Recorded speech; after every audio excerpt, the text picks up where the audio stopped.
whatsoever. All right. If you look at J.D. Lambright's memorandum of law that he put out, most of these cases, if the Open Meeting Act is violated, the county attorney or someone else will file a civil lawsuit to enjoin the legislation. No citizen of this county filed any complaint except for Dominguez, the Conroe Courier. That was the only person that we're aware of that filed a complaint. No citizen called and said, we want the legislation. County attorney did not act. The Texas Rangers investigated this. And they found, they took no action. And we just hope to get this thing in front of a jury as soon as we can. What complaint did Dominguez? Who got upset because I guess she didn't get the scoop soon enough and it went to the public first. I don't know all the facts, but we know the Conroe Courier was involved in the complaint. The Conroe Courier filed an open records request for emails associated with any negotiations between around August 11th and August 21st. That's what the Courier filed, was an open records request. Is that a question, or are you telling me that? That's what I believe that the Courier filed. Okay. An open records request. If that's what you believe, that's fine. We did. I don't know what all they did. I'm just telling you. Name a citizen that complained about this. Okay. But you don't have any record of any complaint being filed by Dominguez. We know that nobody else complained about this except the Conroe Courier, and that's what started this investigation. Do you know why Judge Doyle was suspended without pay instead of with pay? There's the option for with pay or without pay. You know, we have no idea. We're in the process of appealing that, and we'll find out when we get to the hearing. All I know is, based on their letter, they relied completely on the indictment for their procedure as to what they did. On the indictment, have any court dates been established or any? July 13th. July 13th is the hearing. And that's as well for all of us, including Steve's client, Mark Davenport. Yeah. I'm sorry, what was your full name? Steve Jackson. Steve Jackson. Can you elaborate a little bit on what charges were brought with Mark, since he is a private citizen? That's going to be interesting to figure out. They are the same charges as Judge Doyle and the other defendants at this time. He is a private citizen, and we're going to have a lot of work to do legally to make sure that he is going to fall under this statute. But I can tell you, he's been in this business for 25 plus years. He has helped the majority of the politicians in this county, a lot in Harris County, become elected. He is hired to understand the political process. He understands the Texas Open Meetings Act and how not to violate it. This act was not violated. And we're going to get to the bottom of the politics around here, and we're going to find out who is really doing some things they shouldn't be doing, and it wasn't our clients. And how does he relate to Judge Doyle and some of the other commissioners?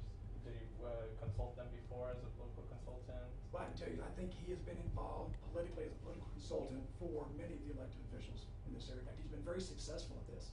He's not an amateur. He knows what he's doing, and he did not violate this statute or any other statute. And I don't believe they're here, but how are the other commissioners involved in all of this right now?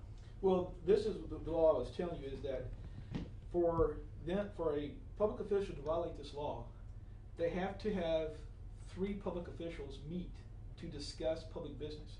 If it's just 2 or private individuals involved, there's nothing wrong with it.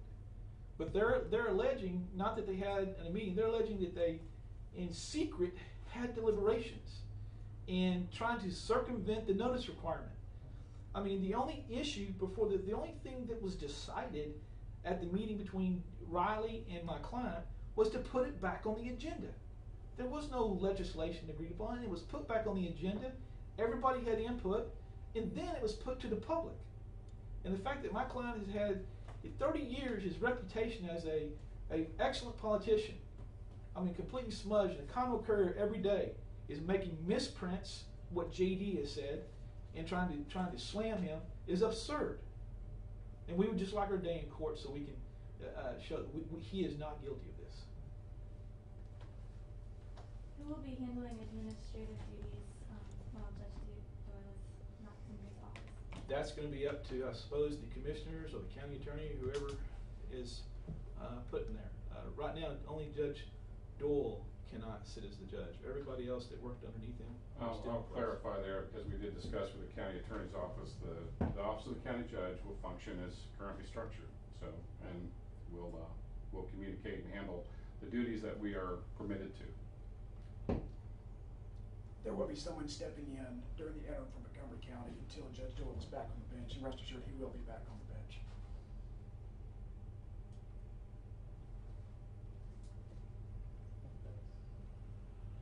Any other questions? Okay, go ahead, Judge Joel. For 30 years, I've been involved in the public process. I understand, I know the open meetings laws. I did not violate the open meetings laws, nor did I conspire to violate the open meetings laws. I want to take this opportunity to thank my friends, my family, local elected officials, regional elected officials, and statewide elected officials who have shown an outpouring of support, an overwhelming outpouring of support, and we look forward to our day in court. Mr. Shutt? Yeah. Question. Basically, run down the allegations and. Well, let me tell you. Go ahead. Go ahead. There's been a lot of media coverage of this, and I want to make sure that people understand that in Texas, if you're a public official and there are 3 public officials meeting, the law requires the public officials to go through a process of giving notice so that people and the commissioners can have input. If you have 2 public officials, they can discuss whatever they want, and they can discuss with private individuals all the time. My client never met with anybody other than Charlie Riley and had a discussion about putting the bond issue on the agenda. There was nothing discussed about the details. It was just about getting it on the agenda, and that's what was in the MOU and that was published in the Conroe Courier. The bond issue over these road bonds. This thing's been needed for how many years now? Oh, for many, many years. Everybody knows 2978, Oak Ridge, a variety of other roads, the congestion we're having in, and all the development that's been going on. If this road bond wouldn't been put on the agenda, we would be in a major crisis right now. And basically, all this was just, hey guys, not even together, just hey guys, we need to get something. Let's get this. Make sure the voters can put to it. The voters voted on this. It was nothing they voted on. Judge Doyle could have woke up on any morning, walked in his office, told his secretary, put this on the agenda for next week. He did not have to meet with anybody, discuss it with anybody, get anybody's approval. All he did was to make sure this is what the Tea Party and the Patriot PAC wanted to do. That was the purpose of the discussion, was to resolve their problems. It wasn't about anything else. Why was it so hard, or so much effort with the Courier to try to push this? I mean, what was the deal on that? Maybe you ought to ask them. So what is the first court date in regards to the indictment for Judge Doyle? July 13th, and Steve Jackson's client, Mark Davenport, will be there, as well as Commissioner Riley, and I believe Commissioner Clark as well. Mr. Jackson, do you have a statement in regards to your client? Hang on. He's been a political consultant in this area of the state for over 25 years. He has helped members of political parties get elected from Harris County to Montgomery County and been very, very successful at what he does. He understands the Texas Open Meetings Act. He understands how not to violate it, and he understands the rules. He did not violate this statute, and this is a political witch hunt, and we're going to find out who's stirring this pot. Steve, he's a private citizen. He is no way affiliated with any office whatsoever. How is he pulled in this indictment? We don't have a clue. We're going to get into that and see if there's even a factual legal basis to sustain this.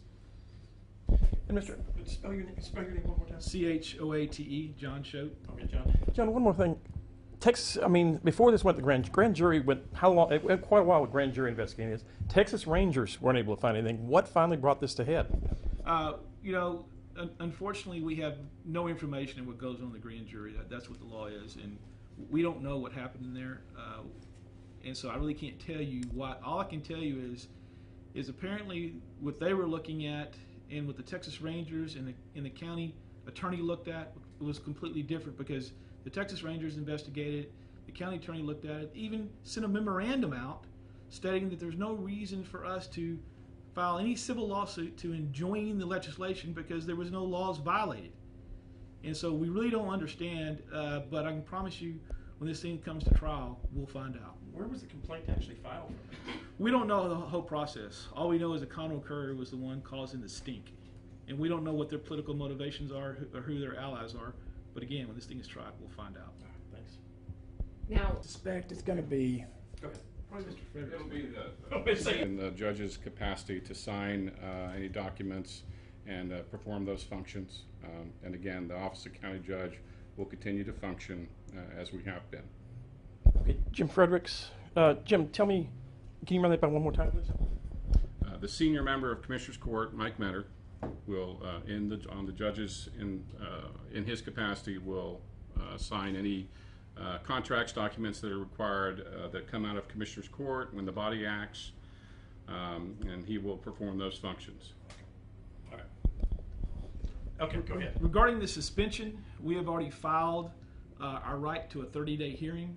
We're waiting for that date to be set, and we're very excited to get before the Judicial Commission of Conduct and put forth evidence as to why we think this is really unfair for a man with an impeccable character. He's had years in office, and we hope to be able to bring witnesses to that hearing that will testify to his impeccable record and character, both as a man and as understanding the procedure of holding public office. All right. Thank you.